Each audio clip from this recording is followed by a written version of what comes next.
Astro ഹീലിംഗിൻ്റെ പുതിയൊരു എപ്പിസോഡിലേക്ക് എല്ലാവർക്കും സ്വാഗതം. ഇതൊരു ടൈംലെസ് റീഡിംഗ് ആണ്. അതുപോലെ ഇതൊരു ജനറൽ റീഡിംഗ് ആണ്. ഇതിൽ നിന്നും നിങ്ങൾക്ക് റെസനേറ്റ് ആവുന്ന കാര്യങ്ങൾ നിങ്ങളിലേക്ക് എടുക്കുക, അല്ലാത്തത് ബാക്കിയുള്ളവർക്കായിട്ട് വിട്ടേക്കുക. അതുപോലെ ഇതിൽ നിന്നുള്ള ഗൈഡൻസ്, പോസിറ്റീവായിട്ടുള്ള ഗൈഡൻസ് നിങ്ങളിലേക്ക് എടുക്കുക. അപ്പോൾ നമുക്ക് റീഡിങ്ങിലേക്ക് പോകാം. ഇവിടെ ക്യൂൻ ഓഫ് ഫോൺസിൻ്റെ കൂടെ ഡെവിൽ കാർഡ് വന്നിരിക്കുന്നത് കൊണ്ട് തന്നെ ഇതിൽ നിന്നും വ്യക്തമായിട്ട് മനസ്സിലാക്കാൻ സാധിക്കുന്ന ഒരു കാര്യം, ഒരു വ്യക്തി, പ്രത്യേകിച്ചും ഒരു സ്ത്രീ, നിങ്ങളുടെ മേൽ എന്തൊക്കെയോ നെഗറ്റീവായിട്ടുള്ള ക്രിയകൾ ചെയ്യാനായിട്ട് ശ്രമിച്ചിട്ടുണ്ട്. അല്ലെങ്കിൽ ഈ ഒരു വ്യക്തിയുടെ കണ്ണെന്ന് പറയുന്നത് വളരെ നെഗറ്റീവായിട്ടുള്ള ഒന്നാണ്.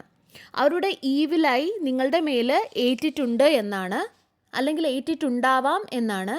അതുപോലെ ഈ ഒരു വ്യക്തി നിങ്ങളുടെ കാര്യങ്ങളിൽ അത്രയധികം വീക്ഷിച്ചു കൊണ്ടിരിക്കുന്ന ഒരു വ്യക്തിയാണ്. അതായത് നിങ്ങളുടെ ലൈഫിൽ എന്ത് നടക്കുന്നു, എന്ത് നടക്കുന്നില്ല എന്ന് ഇവർക്ക് എപ്പോഴും അറിഞ്ഞുകൊണ്ടിരിക്കണം. ഈ വ്യക്തി അമിതമായിട്ട് നിങ്ങളുടെ ജീവിതത്തിൽ ഈ ഒരു വ്യക്തിയുടെ ഇടപെടൽ നടത്തിയിട്ടുണ്ട് എന്ന് കാണുന്നുണ്ട്. ഈ സ്ത്രീ ഒന്നുകിൽ സ്വന്തമായിട്ട് നെഗറ്റീവായിട്ടുള്ള ക്രിയകൾ ചെയ്യുന്നതോ അല്ലെങ്കിൽ എവിടെ നിന്നെങ്കിലുമൊക്കെ ഈ കാര്യങ്ങളൊക്കെ പഠിച്ചു വെച്ചിട്ടുണ്ടാകാം. അല്ലെങ്കിൽ പ്രാക്ക് എന്നൊക്കെ പറയുന്നത് പോലെ വളരെ നെഗറ്റീവായിട്ടുള്ള കണ്ണും നാവുമുള്ള ഒരു വ്യക്തിയാണ് എന്ന് കാണുന്നുണ്ട്. അല്ലെങ്കിൽ ഇവർക്ക് വളരെയധികം പ്രാർത്ഥനകളും ഒക്കെ ചെയ്യുന്ന ഒരു വ്യക്തിയാകാം. പക്ഷേ ഇവർ നെഗറ്റീവായിട്ടാണ് ഇതിനെ ഉപയോഗിക്കുന്നത് എന്നാണ് കാണുന്നത്. വളരെ പവർഫുൾ ആണ് എന്ന് കാണുന്നുണ്ട്. എപ്പോഴും ഇതുപോലെ നെഗറ്റീവായിട്ടുള്ള ക്രിയകൾ ചെയ്തുകൊണ്ടേ ഇവരിയ്ക്കും. കാരണം ഇവർക്ക് എല്ലാവരോടും അസൂയയാണ്. ഇവരെക്കാൾ ആരും ഉയരുന്നതോ അല്ലെങ്കിൽ ഇവരുടെ കൺട്രോളിൽ നിന്നും പോകുന്നതോ ഒന്നും തന്നെ ഇവർക്ക് സഹിക്കാൻ കഴിയില്ല.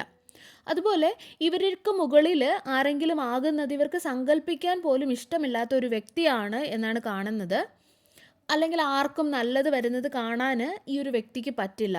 അത് കാരണം തന്നെ ഈ വ്യക്തി അവർക്ക് ലഭിച്ച ഈ ഒരു പവറിനെ അവർ മിസ്യൂസ് ചെയ്യുന്നതായിട്ടാണ് കാണുന്നത്. അല്ലെങ്കിൽ മിസ്യൂസ് ചെയ്യുകയാണ് എന്ന് പറയാം.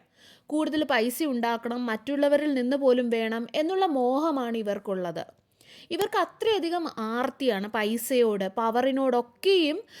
അവരുടെ ഈ ഒരു ആർത്തി കാരണം സ്വന്തം നന്മ അല്ലെങ്കിൽ കൂടെ നിൽക്കുന്നവരുടെ നന്മ പോലും ചിന്തിക്കാതെ ഇവരെല്ലാവർക്കും എതിരായി, ഇവർക്ക് എതിരായി വരുന്ന എല്ലാം തകർക്കണം, അങ്ങനെയൊക്കെ ഉള്ളൊരു ചിന്തയാണ് ഈ ഒരു സ്ത്രീക്കുള്ളത് എന്ന് കാണാം. അതുപോലെ വളരെ സെൽഫിഷ് ആയിട്ടുള്ള ഒരു വ്യക്തിയാണ്. അവരെക്കുറിച്ച് മാത്രമാണ് എപ്പോഴും അവർ ചിന്തിക്കുന്നത്. സ്വന്തം സുഖം മാത്രം നോക്കുകയുള്ളൂ ഈ ഒരു വ്യക്തി എന്ന് പറയുന്നത്.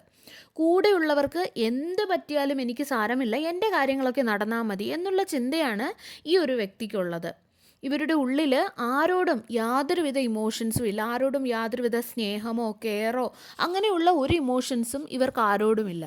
ഇങ്ങനെയുള്ള യാതൊരുവിധ കാര്യത്തിലും അല്ലെങ്കിൽ ആരോടും ഇവർക്ക് യാതൊരുവിധ കൺസേണും ഇല്ല. ഫാമിലിയെന്നോ അല്ലെങ്കിൽ അങ്ങനെയുള്ള യാതൊരു മോറൽ വാല്യൂസും ഇല്ല ഇവരുടെ ഉള്ളിൽ. അങ്ങനെ ഒരു പരിഗണനയോ കരുതലോ സ്നേഹമോ ഒന്നും തന്നെ ആരോടുമില്ല. അതുപോലെ നിങ്ങൾക്ക് ഇവരിൽ നിന്നും അത് ലഭിക്കുകയുമില്ല. ഇത് നിങ്ങളുടെ ജീവിതത്തിലെ ഏറ്റവും വലിയ ഒരു നെഗറ്റിവിറ്റി ആണ് എന്ന് നമുക്ക് പറയാം. ഇവർ മറ്റുള്ളവരോട് ചെയ്ത ഈ പ്രവർത്തികൾ എന്ന് പറയുന്നത് ഇവരുടെ കർമ്മയായിട്ട് മാറുകയാണ് എന്നാണ് കാണുന്നത്. ഇതിൽ നിന്നും ഇവർക്ക് രക്ഷപ്പെടാൻ സാധിക്കില്ല. ഇവർ നടത്തിയ ഈ ഒരു നെഗറ്റീവായിട്ടുള്ള ക്രിയകൾ, നെഗറ്റീവായിട്ടുള്ള പ്രവർത്തികൾ, നെഗറ്റീവായിട്ടുള്ള ഇൻറ്റൻഷനോടുകൂടി, ഉദ്ദേശത്തോടുകൂടി ഇവർ പ്രാർത്ഥിച്ച പ്രാർത്ഥനകൾ ഒക്കെയും ഇവരുടെ കർമ്മയായിട്ട് കൺവേർട്ട് ആയിരിക്കുന്നതായിട്ടാണ് കാണുന്നത്. ഒരുപക്ഷെ ഇവർ കൂടുതലായിട്ട് അമ്പലത്തിലും പള്ളികളിലും ഒക്കെ പോകുന്നൊരു വ്യക്തിയാകാം.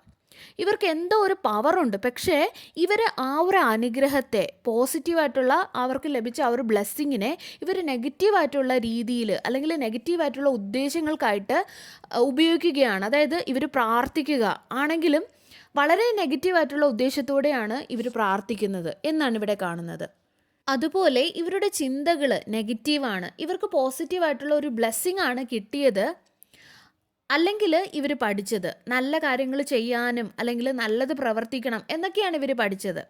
നമ്മളിപ്പോൾ അമ്പലത്തിലായാലും പള്ളിയിലായാലും പോകുമ്പോൾ അതൊക്കെ തന്നെയാണല്ലോ പഠിക്കുന്നത്. അല്ലെങ്കിൽ ആ ഒരു വിശുദ്ധ ഗ്രന്ഥങ്ങളിലൊക്കെയും അങ്ങനെ പോസിറ്റീവായിട്ടുള്ള കാര്യങ്ങളാണുള്ളത്. പക്ഷേ ഇതൊക്കെ പഠിച്ചിട്ട് ഇവർ നെഗറ്റീവായിട്ടാണ് ഉപയോഗിക്കുന്നത്. ആ ഒരു രീതിയിലാണ്, അല്ലെങ്കിൽ നെഗറ്റീവായിട്ടുള്ള കർമ്മങ്ങളും ക്രിയകളും ഒക്കെയാണ് ഇവർ ചെയ്യുന്നത്.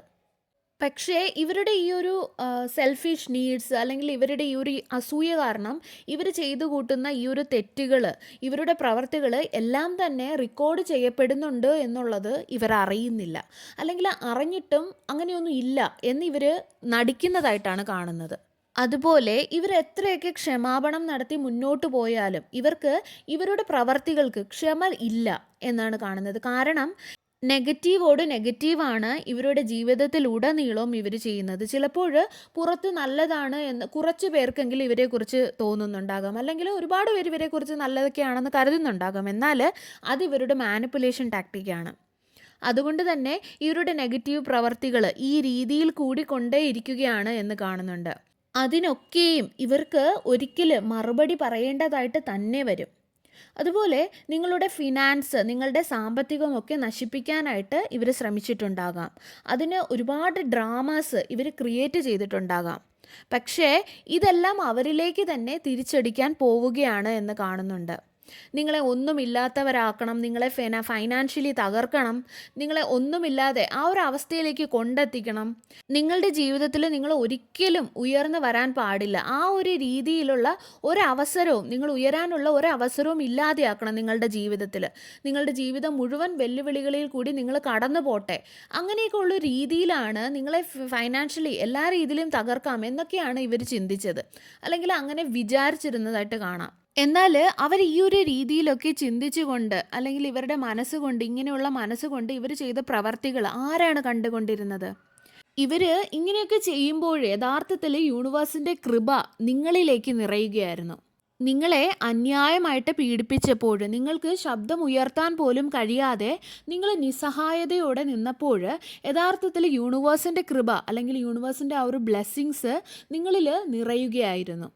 അവരുടെ നെഗറ്റീവായിട്ടുള്ള ക്രിയകൾ, കർമ്മങ്ങൾ നിങ്ങൾക്ക് അനുഗ്രഹമായിട്ട് തിരിഞ്ഞു വരുന്നതായിട്ടാണ് കാണുന്നത്. ഇവിടെ നൈറ്റ് ഓഫ് സോഴ്സ് കാണിക്കുന്നത് വളരെ വേഗത്തിൽ ഒരു മാറ്റങ്ങൾ സംഭവിക്കുന്നതായിട്ടാണ്. വലിയ ഒരു ട്രാൻസ്ഫോർമേഷൻ ആണ് ഇവിടെ കാണുന്നത്. ഇവിടെ നിങ്ങൾ നിങ്ങളുടെ കരിയറിൽ ഒരുപാട് മുന്നോട്ട് പോകും, കൂടുതൽ കരിയറിലൊക്കെ ഫോക്കസ് ചെയ്യും. ജോലി, പൈസ ഇവയിലൊക്കെയും കൂടുതൽ ഫോക്കസ്ഡ് ആകുമെന്ന് കാണുന്നുണ്ട്. പക്ഷേ കുറച്ച് സ്ട്രഗിൾസിൽ കൂടെ തന്നെയായിരിക്കും നിങ്ങൾ ഇതെല്ലാം നേടിയെടുക്കുന്നത്. പക്ഷെ നിങ്ങൾ മുന്നോട്ട് പോകും. എത്രയൊക്കെ സ്ട്രഗിൾസ് ഉണ്ടായാലും നിങ്ങൾ ചെയ്യുന്ന ഈ ഒരു കഠിനാധ്വാനത്തിൽ യാതൊരു വെട്ടുവീഴ്ചയും നിങ്ങൾ ചെയ്യില്ല എന്ന് കാണുന്നുണ്ട്. അതുപോലെ വിജയം, നേട്ടം എല്ലാം തന്നെ നിങ്ങൾ നേടിയെടുക്കുക തന്നെ ചെയ്യും എന്ന് കാണാം. നിങ്ങളുടെ ജീവിതത്തിൽ ഒരു പുതിയ ഫേസിലോട്ട്, ഒരു പുതിയ ഘട്ടത്തിലോട്ട്, പുതിയ ചിന്തകളിലോട്ട്, പുതിയ കാര്യങ്ങളിലോട്ടൊക്കെ നിങ്ങൾ കടക്കുന്നതായിട്ട് കാണാം. ഇവിടെ നെഗറ്റീവായിട്ടുള്ള ഒരുപാട് കാർഡ്സ് കിട്ടിയെങ്കിലും അതോടൊപ്പം തന്നെ ഒരുപാട് പോസിറ്റീവായിട്ടുള്ള കാർഡ്സും നമുക്കിവിടെ കിട്ടിയിട്ടുണ്ട്. ഇവിടെ നിന്നും വളരെ വ്യക്തമായിട്ട് മനസ്സിലാക്കാൻ കഴിയുന്ന ഒരു കാര്യമെന്ന് പറയുന്നത്, ഈ ഒരു വ്യക്തി നിങ്ങൾക്കെതിരായിട്ട് ഒരുപാട് നെഗറ്റീവായിട്ടുള്ള ക്രിയകൾ, നെഗറ്റീവായിട്ടുള്ള കാര്യങ്ങൾ ഒക്കെ ചെയ്തത് നിങ്ങൾക്ക് തിരിച്ചത് പോസിറ്റീവായിട്ട് മാറുന്നതാണ്. അവരുടെ നെഗറ്റീവായിട്ടുള്ള ക്രിയകൾ, ഉദ്ദേശങ്ങൾ അവരിലേക്ക് തന്നെ പോയിട്ട് നിങ്ങളിൽ യൂണിവേഴ്സിൻ്റെ ബ്ലെസ്സിങ്സ് വരുന്നതായിട്ടാണ് കാണുന്നത്. നിങ്ങൾ അവരുടെ ഈ ഒരു നെഗറ്റീവായിട്ടുള്ള ഉദ്ദേശങ്ങൾ നിങ്ങൾക്ക് ബെനിഫിറ്റ് ആകുന്നതായിട്ടാണ് ഇവിടെ കാണാൻ സാധിക്കുന്നത്. അതുപോലെ അവരുടെ ഈ ഒരു തെറ്റായിട്ടുള്ള പ്രവർത്തികൾ കാരണം അവരുടെ ജീവിതത്തിൽ അവർ സ്റ്റക്കായി പോവുകയാണ്. ഈ വ്യക്തിയുടെ ചിന്തകൾ മാറുന്നതായിട്ട് കാണാം. അതായത് എന്തുകൊണ്ട് ഞാൻ ചെയ്യുന്ന കർമ്മങ്ങൾ അതിൻ്റെ ഫലം കിട്ടാതെ അതിന് ഓപ്പോസിറ്റായിട്ടുള്ള ഫലങ്ങൾ നിങ്ങൾക്ക് ലഭിക്കുന്നു എന്നവർ ചിന്തിക്കുന്നതായിട്ട് കാണുന്നുണ്ട്. ഇത് എന്തുകൊണ്ടാണ് ഇവരുടെ ഈ പ്രാർത്ഥനകൾ, അല്ലെങ്കിൽ ഇവരുടെ ഈ നെഗറ്റീവ് ക്രിയകളൊക്കെയും തിരിച്ച് നിങ്ങൾക്ക് പോസിറ്റീവ് ആകുന്നത് എന്ന് അവർക്ക് സ്വയം മനസ്സിലാകുന്നതായിട്ടും കാണാം. അത് അവർക്ക് ഒരുപാട് ആങ്സൈറ്റിയും ഒരുപാട് ടെൻഷനും സ്ട്രെസ്സും ഒക്കെ ഉണ്ടാക്കുന്നതായിട്ട് കാണാം. കാരണം അവർ ഉദ്ദേശിച്ച കാര്യങ്ങൾ നടക്കുന്നില്ല. അതിന് പകരം ഓപ്പോസിറ്റായിട്ടുള്ള ബ്ലെസ്സിങ്സ് ആണ് നിങ്ങൾക്ക് ലഭിക്കുന്നത്. അത് അവരിൽ ഒരുപാട് വല്ലാത്തൊരു സ്ട്രെസ്സ്, ആങ്സൈറ്റി ഒക്കെ ഉണ്ടാക്കുന്നതായിട്ട് കാണാം. കാരണം അവർ ഉദ്ദേശിച്ച കാര്യം നടന്നില്ലല്ലോ. അതുപോലെ ഈ ഒരു വ്യക്തി ഇതിനു മുൻപും ഇതുപോലുള്ള ഒരുപാട് കാര്യങ്ങൾ നിങ്ങൾക്കെതിരെ ചെയ്തു കൂട്ടിയിട്ടുണ്ടാവണം. അതുകൊണ്ടാണ് നിങ്ങളുടെ വീട്ടിൽ മുൻപും ഇതുപോലെ ഒരുപാട് വഴക്കും സ്വസ്ഥതയില്ലായ്മയും സ്വരച്ചേർച്ചയില്ലായ്മയും ഒക്കെ ഉണ്ടായത്. നിങ്ങളുടെ മേൽ ഭഗവാന്റെ കൃപ ഉണ്ടാകുന്നുണ്ട് എന്ന് കാണുന്നുണ്ട്. യൂണിവേഴ്സിൻ്റെ ബ്ലെസ്സിങ്സ് നിങ്ങളുടെ മേൽ ഉണ്ടാവുന്നതായി കാണാം. അതുപോലെ ഒരു കാര്യം മനസ്സിലാക്കുക, നിങ്ങൾ നിങ്ങളുടെ ജീവിതത്തിൽ ചെയ്യുന്ന കാര്യങ്ങളെല്ലാം തന്നെ ശരിയാണ്. ശരിയായ പാതയിൽ തന്നെയാണ് നിങ്ങൾ സഞ്ചരിച്ചു കൊണ്ടിരിക്കുന്നത്. ഇപ്പോൾ നിങ്ങൾ നിങ്ങളുടെ സമയം മോശമാണ് എന്ന് ചിന്തിക്കുന്നുണ്ടെങ്കിൽ നിങ്ങൾ അങ്ങനെ ചിന്തിക്കരുത്. കാരണം നിങ്ങളുടെ സമയം നല്ലത് തന്നെയാണ്. നിങ്ങൾ ചൂസ് ചെയ്ത കാര്യങ്ങൾ തെറ്റായിപ്പോയി എന്ന് മാത്രം. പക്ഷേ ഇതിന് പകരം വേറെ എന്തെങ്കിലുമാണ് നിങ്ങൾ ചൂസ് ചെയ്തിരുന്നത് ചെയ്തിരുന്നുവെങ്കിൽ ഇതിനേക്കാൾ ബെറ്റർ ആയിരുന്നേനെ. അതുകൊണ്ട് തന്നെ നിങ്ങളിപ്പോൾ കടന്നു പോകുന്ന ആ ഒരു പാത്ത് എന്ന് പറയുന്ന ആ ഒരു ദിശ എന്ന് പറയുന്നത് കറക്റ്റായിട്ടുള്ളത് തന്നെയാണ്. നിങ്ങൾ ചെയ്യുന്ന കാര്യം എന്ത് തന്നെയായാലും അത് കറക്റ്റ് തന്നെയാണ്. നിങ്ങൾ അച്ചടക്കത്തോടെ തന്നെയാണ്, ഫോക്കസോടെ തന്നെയാണ് ചെയ്യുന്നത്. അത് നിങ്ങൾ കണ്ടിന്യൂസ് ആയിട്ട് വീണ്ടും ചെയ്തുകൊണ്ടേ ഇരിക്കുക. ആ ഒരു ഡ്രാമകൾ, നിങ്ങളുടെ ജീവിതത്തിലുണ്ടായ ആ ഒരു ഡ്രാമകളെല്ലാം തന്നെ നിങ്ങളുടെ ജീവിതത്തിൽ നിന്നും പോയി കഴിഞ്ഞു. നിങ്ങൾ വെച്ച ഈ ഒരു സ്റ്റെപ്പ്, ഈ ഒരു പുതിയ സ്റ്റെപ്പ് എന്ന് പറയുന്നത് നിങ്ങൾ പ്രതീക്ഷിക്കുന്നതിലും കൂടുതൽ ഫ്രൂട്ട്ഫുൾ ആയിട്ടുള്ള ഒന്നാണ്. അതുപോലെ നിങ്ങളിൽ പലരും ഈ ഒരു സ്പിരിച്വൽ ജേണിയിലേക്ക് വന്നത് ഇതുപോലെ ജീവിതത്തിൽ ഒരുപാട് പ്രശ്നങ്ങൾ ഉണ്ടായപ്പോഴാണ്. അപ്പോൾ ഇത് യൂണിവേഴ്സിൻ്റെ ഒരു ഗെയിം തന്നെയാണെന്ന് വേണമെങ്കിലും പറയാം. അതായത് യൂണിവേഴ്സ് നിങ്ങളുടെ ജീവിതത്തിലേക്ക് ഇങ്ങനെ ഒരുപാട് പ്രശ്നങ്ങൾ തന്നപ്പോഴാണ് നിങ്ങൾ യൂണിവേഴ്സിലോട്ട് അല്ലെങ്കിൽ ദൈവത്തോട്ട് നിങ്ങൾ പ്രാർത്ഥിക്കാനും അങ്ങനെയുള്ള കാര്യങ്ങളിലോട്ട് നിങ്ങൾ കൂടുതൽ അടുത്തത്. അതുവരെ നിങ്ങൾ ലൗകികമായിട്ടുള്ള ആ ഒരു സന്തോഷത്തിലുമൊക്കെയായിരുന്നു. പക്ഷെ നിങ്ങൾക്കൊരു ബുദ്ധിമുട്ട് വന്നപ്പോൾ നിങ്ങൾ മറന്നു പോയിട്ടുള്ള എന്തൊക്കെയോ കാര്യങ്ങൾ നിങ്ങൾ കണ്ടുപിടിക്കാനായിട്ടുണ്ട്. ഇനിയുമുണ്ട് എന്തൊക്കെയോ കാര്യങ്ങൾ. നിങ്ങൾ ആ ഒരു ജേണിയിലോട്ട് പോയി നിങ്ങൾ ഒരുപാട് ദൈവവുമായിട്ട് അടുത്ത്, യൂണിവേഴ്സുമായിട്ട് അടുത്ത് ഒരുപാട് നല്ല കാര്യങ്ങൾ പഠിക്കാനും, നിങ്ങൾ എപ്പോഴാണോ അതൊക്കെ പഠിക്കുന്നത് യഥാർത്ഥത്തിൽ അപ്പം മുതലാണ് നിങ്ങളുടെ ജീവിതം അവിടെ സ്റ്റാർട്ട് ചെയ്യുന്നത് എന്ന് എനിക്ക് തോന്നുന്നു. നമ്മുടെ ജീവിതത്തിൽ ഒരുപാട് അനുഭവങ്ങൾ വരുമ്പോഴാണ് നമ്മൾ പഠിക്കുന്നത്. നമുക്ക് അനുഭവങ്ങൾ ഇല്ലെങ്കിൽ നമ്മളുടെ ജീവിതത്തിൽ ഒന്നും പഠിക്കാറില്ല. നമുക്ക് അനുഭവങ്ങൾ തരാനാണ് നിങ്ങളുടെ ജീവിതത്തിൽ ഇങ്ങനെയുള്ള ഓരോ വ്യക്തികളും വന്നത്. ഓരോ ടോക്സിക് ആയിട്ടുള്ള വ്യക്തികളും അല്ലെങ്കിൽ ചിലപ്പോൾ നിങ്ങളുടെ ഏറ്റവും അടുത്ത് നിൽക്കുന്ന വ്യക്തികൾ തന്നെയായിരിക്കും നിങ്ങൾക്ക് പലപ്പോഴും ഈ രീതിയിൽ ടോക്സിക് ആയിട്ട് മാറിയിട്ടുള്ളത്. ചിലപ്പോൾ നിങ്ങളുടെ പാർട്ട്ണർ ആകാം, ചിലപ്പോൾ നിങ്ങളുടെ ഫാമിലി മെമ്പർ ആകാം, അല്ലെങ്കിൽ ഏറ്റവും അടുത്ത സുഹൃത്താകാം, അല്ലെങ്കിൽ നിങ്ങളുടെ റിലേറ്റീവ് ആയിരിക്കാം, അല്ലെങ്കിൽ നിങ്ങളുടെ വർക്ക് പ്ലേസിൽ ഏറ്റവും വിശ്വസിച്ച ഒരു വ്യക്തിയാകാം. ആരുമായിക്കോട്ടെ, നിങ്ങളുടെ ഏറ്റവും അടുത്ത് നിന്നിരുന്ന, നിങ്ങളുടെ ഫാമിലി ആയിട്ട് കരുതിയിരുന്ന ഒരു വ്യക്തി, ആ ഒരു വ്യക്തി തന്നെയാണ് ടോക്സിക് ആയത്. കാരണം ദൂരെയുള്ള ഒരു വ്യക്തി ടോക്സിക് ആയെന്ന് പറഞ്ഞ് നിങ്ങൾക്കൊരു പ്രശ്നമില്ല, നിങ്ങൾക്കത് അനുഭവങ്ങൾ തരില്ല. എന്നാൽ നിങ്ങളെ ഏറ്റവും അടുത്ത് നിൽക്കുന്ന, നിങ്ങൾ അത്രയധികം കരുതലും സ്നേഹവും കൊടുത്ത ഒരു വ്യക്തിയിൽ നിന്നും അനുഭവങ്ങൾ കിട്ടുമ്പോഴാണ് നിങ്ങൾ അവിടെ നിന്നും പഠിക്കുന്നത്. നിങ്ങൾ ഒരുപാട് കാര്യങ്ങൾ പഠിക്കുന്നത്. ചിലപ്പോഴും നിങ്ങൾ മറന്നുപോയ കഴിവുകളായിരിക്കും നിങ്ങൾ കണ്ടുപിടിച്ചത്, അത് വളർത്തിയെടുക്കാനായിരിക്കാം നോക്കിയത്. അല്ലെങ്കിൽ നിങ്ങൾ വളരെയധികം ലേസി ആയിട്ട് പലപ്പോഴും നിന്ന സമയത്ത് നിങ്ങളെ ഒന്ന് ഇൻഡിപെൻഡൻ്റ് ആക്കാൻ നോക്കിയതാകാം അനുഭവങ്ങൾ തന്നിട്ട്. അല്ല എന്നുണ്ടെങ്കിൽ നിങ്ങൾ ഇമോഷണലി ഒരുപാട് ഡിപ്പെൻഡൻ്റ് ആയിരുന്നിരിക്കാം ഏതെങ്കിലും വ്യക്തികളിൽ. അവിടെ നിന്നും നിങ്ങളെ നല്ല രീതിയിൽ ഒരു പ്രശ്നം തന്ന് നിങ്ങളെ അവിടെ നിന്നും എണീപ്പിച്ച് നിങ്ങളെ സ്വന്തമായിട്ട് സ്ട്രോങ് ആക്കിയതാകാം. എന്തു തന്നെ ആയാലും നിങ്ങൾക്ക് ഈ ഒരു അനുഭവങ്ങളെല്ലാം തന്നത് നിങ്ങളുടെ നല്ലതിന് വേണ്ടിയിട്ടാണ്. ആ ഒരു അനുഭവങ്ങൾ കിട്ടിയപ്പോൾ അവിടെ നിന്നുമാണ് നിങ്ങൾ നിങ്ങളുടെ ജീവിതം സ്റ്റാർട്ട് ചെയ്തത് എന്ന് എനിക്ക് തോന്നുന്നു. ആ ഒരാൾ, ഏത് വ്യക്തിയായാലും, നിങ്ങളോട് മോശമായി പെരുമാറിയ ആ ഒരു വ്യക്തി ആരായാലും അവർ ചെയ്ത പ്രവർത്തികൾക്കുള്ള കർമ്മ, അത് എന്ത് നെഗറ്റീവ് ഉദ്ദേശത്തോടെ ചെയ്താലും, നെഗറ്റീവായിട്ടുള്ള ക്രിയകൾ ചെയ്താലും, എന്ത് ചെയ്താലും അതിനുള്ള ആ ഒരു കർമ്മ അത് അവർക്ക് കിട്ടും. അത് യൂണിവേഴ്സിൻ്റെ ഒരു നിയമമാണ്. അത് കിട്ടുക തന്നെ ചെയ്യും. അത് ചിലപ്പോൾ അവർക്കായിരിക്കില്ല കിട്ടുന്നത്, അവർ ഏറ്റവും അധികം പ്രിയപ്പെട്ടതെന്ന് കരുതുന്ന വ്യക്തികൾക്കായിരിക്കും കിട്ടുന്നത്. അപ്പോഴായിരിക്കും അവർക്ക് കിട്ടുന്നതിനേക്കാൾ കൂടുതൽ വേദനിക്കുന്നത്. അത് എന്ത് തന്നെയായാലും അത് കിട്ടും.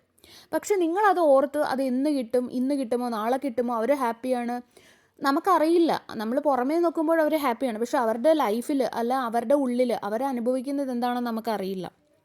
എന്തു തന്നെ ആയാലും നിങ്ങൾ അതിനു വേണ്ടി കാത്തിരിക്കരുത്. നിങ്ങൾ നിങ്ങളുടെ കാര്യങ്ങളിൽ ഫോക്കസ്ഡ് ആവുക, നിങ്ങളുടെ മൈൻഡ് സെറ്റ് മാറ്റുക, നിങ്ങളുടെ രീതികൾ മാറ്റുക.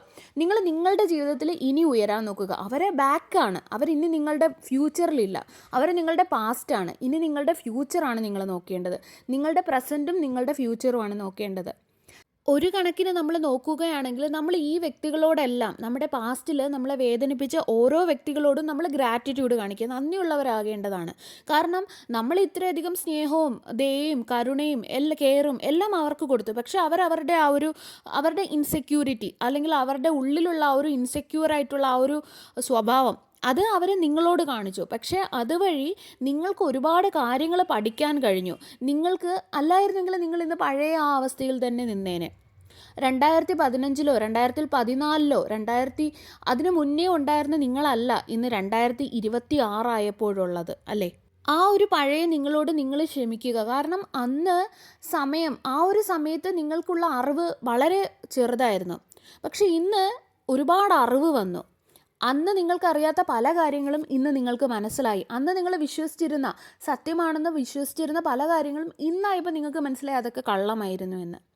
അത് നിങ്ങൾക്ക് അന്ന് അറിവ് കുറവായിരുന്നു. അതായത് അന്നുള്ള ആ ഒരു സമയത്തുണ്ടായിരുന്ന ആ ഒരു അറിവ് കുറവായിരുന്നു. പക്ഷേ സമയം കഴിഞ്ഞ് കഴിഞ്ഞ് വന്നപ്പോൾ നിങ്ങളുടെ അറിവും വലുതായി. അത് നിങ്ങൾക്ക് വന്നത് ഒരുപാട് എക്സ്പീരിയൻസസിൽ കൂടെയാണ്. നിങ്ങൾ ഒരുപാട് സ്ട്രോങ് ആയി. നിങ്ങൾക്ക് എല്ലാ വ്യക്തികളെയും ഇന്ന് മനസ്സിലാക്കാൻ സാധിക്കുന്നുണ്ട്. ഇന്ന് നിങ്ങളുടെ അടുത്ത് ആർക്കും മാനിപ്പുലേഷനോ ഗ്യാസ് ലൈറ്റിങ്ങോ ലവ് ബോംബിങ്ങോ ഒന്നും ചെയ്യാൻ കഴിയില്ല. കാരണം ഇന്ന് നിങ്ങൾ ഇതിനെല്ലാം പഠിച്ചു കഴിഞ്ഞു. അന്ന് അവർ കാണിച്ചിരുന്ന ആ ഒരു ഡ്രാമ അതിലൊക്കെ നിങ്ങൾ ഒരുപക്ഷെ പേടിച്ച് നിന്നിട്ടുണ്ടാകാം. അല്ലെങ്കിൽ ഒരുപാട് നിങ്ങൾ കാല് പിടിച്ചിട്ടുണ്ടാകാം. അല്ലെങ്കിൽ അവരുടെ പിറകെ ചേസ് ചെയ്ത് ഓടിയിട്ടുണ്ടാകാം. എന്നാൽ ഇന്ന് ആ ഒരു ഡ്രാമാസ് നിങ്ങളുടെ ജീവിതത്തിലില്ല. അല്ലെങ്കിൽ അങ്ങനെ ഒരു ഡ്രാമ കണ്ടാൽ നിങ്ങൾക്ക് ഇന്ന് ചിരിയായിരിക്കും വരുന്നത് അല്ലേ? കാരണം നിങ്ങൾക്ക് ഓരോ വ്യക്തികളുടെ ചിന്തകൾ പോലും ഇന്ന് നിങ്ങൾക്ക് മനസ്സിലാക്കാനുള്ള ആ ഒരു കഴിവുണ്ട്. നിങ്ങൾ മനസ്സിലാക്കുക, നിങ്ങളുടെ കൂടെ നിന്ന് നിങ്ങളുടെ ബാക്കിൽ നിങ്ങളെ കുത്താൻ നോക്കിയ വ്യക്തികൾ ഒരിക്കലും നിങ്ങളുടെ നന്മ ആഗ്രഹിച്ചിരുന്നില്ല. അതുകൊണ്ട് തന്നെ ആ വ്യക്തികളോ ആ സമയത്തെയോ ഓർത്ത് നിങ്ങൾ ഇനി ദുഃഖിക്കേണ്ടയോ അല്ലെങ്കിൽ റിഗ്രറ്റ് അടിക്കേണ്ടയോ അല്ലെങ്കിൽ കുറ്റബോധം തോന്നേണ്ടയോ ഞാൻ എന്തെങ്കിലും ചെയ്തത് കൊണ്ടാണോ ഇങ്ങനെ തോന്നേണ്ടയോ യാതൊരു ആവശ്യവുമില്ല. നിങ്ങൾ യാതൊരു തെറ്റും ചെയ്തിട്ടില്ല. നിങ്ങൾക്ക് പലപ്പോഴും തോന്നിയിട്ടുണ്ടാകാം എൻ്റെ എന്തെങ്കിലും തെറ്റുകൊണ്ടാണോ ഇങ്ങനെയൊക്കെ സംഭവിച്ചത്. ഒരിക്കലും അല്ല. നിങ്ങൾക്ക് അങ്ങനെ തോന്നുന്നുണ്ടെങ്കിൽ ഒരിക്കലും അങ്ങനെയല്ല. അത് അവരുടെ മാത്രം പ്രശ്നമാണ്. ഈ ഒരു വ്യക്തിയിൽ നിന്നും എത്ര ദൂരം നിൽക്കാൻ പറ്റുമോ അത്രത്തോളം ദൂരം നിൽക്കുക. മുഖത്ത് നോക്കുമ്പോൾ ചിരിക്കാതിരിക്കുക, അങ്ങനെയൊന്നും ചെയ്യേണ്ട ആവശ്യമില്ല. പക്ഷേ നിങ്ങളുടെ ഉള്ളിൽ അറിയണം, ഈ ഒരു വ്യക്തി എനിക്കൊരിക്കലും നന്മ ചെയ്തിട്ടില്ല, ഇനിയും ഇവർ നന്മ ചെയ്യാനും പോകുന്നില്ല, എന്നെ ഉപയോഗിക്കാനാണ് ഇവർ നോക്കുന്നത്. എത്ര ഡിസ്റ്റൻസ് കീപ്പ് ചെയ്യാമോ അത്രത്തോളം കീപ്പ് ചെയ്യുക. അതായിരിക്കും നിങ്ങൾക്ക് എപ്പോഴും നല്ലത്. അല്ലെങ്കിൽ അത് നിങ്ങളുടെ സമാധാനത്തെ അഫക്റ്റ് ചെയ്തേക്കാം. നിങ്ങൾ മനസ്സിലാക്കേണ്ട ഒരു കാര്യം, നിങ്ങളുടെ മെൻ്റൽ പീസിനേക്കാൾ വലുതായിട്ട് ഈ ലോകത്ത് മറ്റൊന്നുമില്ല. നിങ്ങളുടെ മാനസികമായിട്ടുള്ള ആ ഒരു ആരോഗ്യം, നിങ്ങളുടെ ആ ഒരു ഹെൽത്ത്, അതിനേക്കാൾ വലുതായിട്ട്, നിങ്ങളുടെ സമാധാനത്തേക്കാൾ വലുതായിട്ട് വേറെ ആരുമില്ല. നിങ്ങളുടെ സമാധാനം കളയുന്ന ആരും തന്നെ നിങ്ങൾ അർഹിക്കുന്നില്ല, നിങ്ങളെ സ്നേഹിക്കുന്നില്ല. ആ ഒരു യാഥാർത്ഥ്യം നിങ്ങൾ സ്വയം മനസ്സിലാക്കുക. അതുപോലെ നിങ്ങൾ യാതൊരു ഭയവും കൂടാതെ മുന്നോട്ട് പോവുക. യൂണിവേഴ്സ് നിങ്ങളുടെ ഒപ്പം തന്നെയുണ്ട്. നിങ്ങളുടെ ജീവിതത്തിലേക്ക് സമയം കഴിയുന്തോറും നിങ്ങൾ സമൃദ്ധിയെ ആകർഷിക്കും. സമൃദ്ധി എന്ന് പറഞ്ഞാൽ ഒരുപാട് പൈസയല്ല. നല്ല സന്തോഷകരമായ കുടുംബം, നല്ല സന്തോഷകരമായിട്ടുള്ള നിങ്ങളെ സ്നേഹിക്കുന്ന നന്മയുള്ള വ്യക്തികൾ, നല്ല ആവശ്യത്തിനുള്ള സാമ്പത്തികം, നല്ല സമാധാനം, ഇതാണ് സമൃദ്ധി. ഇത് നിങ്ങളുടെ ജീവിതത്തിലേക്ക് നടക്കും. അല്ലാതെ നിങ്ങൾക്ക് ലോട്ടറി അടിക്കുമെന്നല്ല ഞാൻ പറയുന്നത്. സർവേശ്വരൻ്റെ എല്ലാവിധ അനുഗ്രഹങ്ങളും നിങ്ങൾക്ക് എല്ലാവർക്കും ഉണ്ടാകട്ടെ. വീണ്ടും ഒരു വീഡിയോയുമായി നമുക്ക് വീണ്ടും കാണാം. നന്ദി.